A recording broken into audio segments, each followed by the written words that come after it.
Okay, so ready to dive in. Absolutely. Let's do it. All right, awesome. Today we're going to be looking at something pretty wild. You know that Delta plane incident at Toronto Pearson? Yeah, the one that had everybody Googling like crazy, huh? Exactly. I mean, people were throwing all sorts of search terms out there like Delta plane crash, Toronto plane crash Oh, video. yeah, I saw those. Even looking up specific airlines, right? Endeavor Air, Delta Airlines, all over the place. And when you see those searches, your mind immediately goes to the worst case scenario. You start thinking, oh man, another crash. Definitely makes you nervous. But here's the thing. It didn't actually crash. Nope, not a crash. Landed upside down, though. Upside down. A Delta CRJ 900 upside down on the runway at Toronto Pearson. And I bet for our aviation folks out there, they probably know. The CRJ 900, that's a pretty common plane. You see them all the time for regional flights. Yeah, Warcross of the Skies, that one. But upside down, that's not in the flight manual. Definitely not a standard maneuver, no. And that's what makes this whole thing so fascinating because, you think about the CRJ 900, how it's designed, weight distribution, the landing gear placement, all that, to land upside down and not just, totally wreck the plane. It's like how... It's a real head scratcher, right? Like defies logic almost. Well, and speaking of head scratchers, we saw a lot of searches for video of Delta plane flipping. Oh, yeah, I bet. Everybody wants to see it. Because I'm trying to picture it in my head, and it doesn't compute.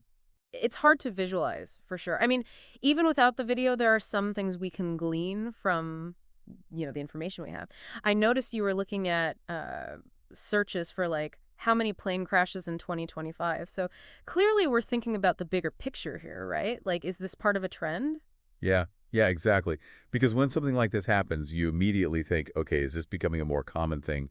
What's going on with aviation safety? Right, exactly. And what's interesting is statistically 2025 has actually been a pretty good year for aviation safety. Relatively speaking, there's actually been a slight decrease in incidents. Huh. So this Delta incident is kind of like an anomaly then. Seems that way, yeah. An outlier for sure. Okay. Well, that's slightly reassuring, I guess. But still, I mean, this specific incident is just so bizarre. And, you brought up the search for Deborah Flint earlier. Now she's the head honcho over at the Greater Toronto Airports Authority. So maybe people were looking for official statements from her. Makes sense, right? But I was also thinking maybe they're interested in, like, her expertise. Oh, interesting. Like, what kind of safety protocols does Toronto Pearson have in place for something like this? Because, I mean, this is highly unusual. Yeah, good point. It's not just about statements. It's about, like, what does she know that we don't? Exactly. And that actually ties in nicely with another search term we saw, Toronto weather. Ah, yes. The weather. Always a factor, right? So was this a perfect storm kind of situation? Well, literally, right. I mean, because it's mind-boggling.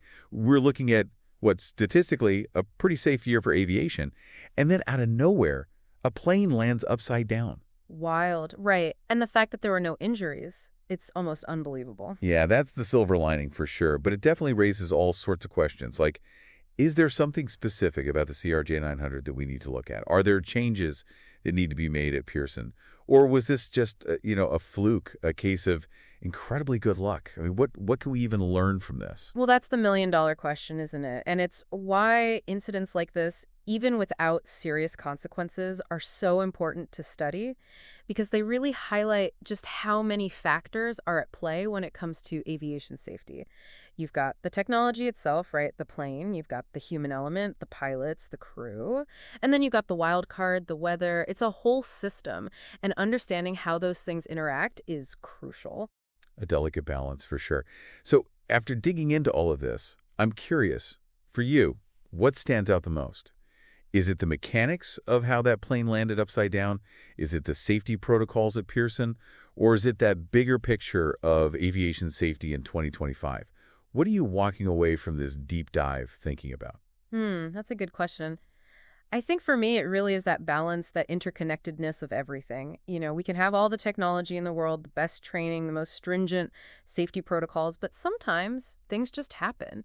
And those are the moments that really make you think, make you appreciate the complexity of it all, and maybe even make you a little more grateful the next time you step on a plane. Absolutely.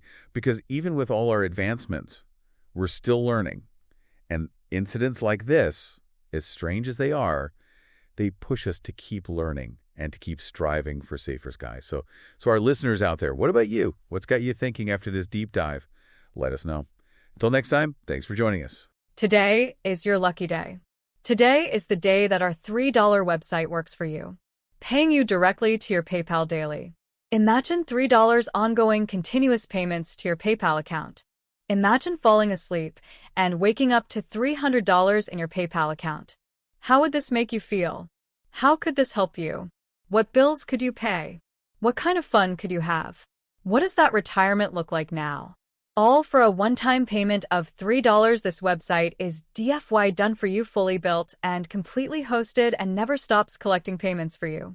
You have spent $3 on coffee on a regular, but that coffee won't help you create multiple streams of income. Click the link below.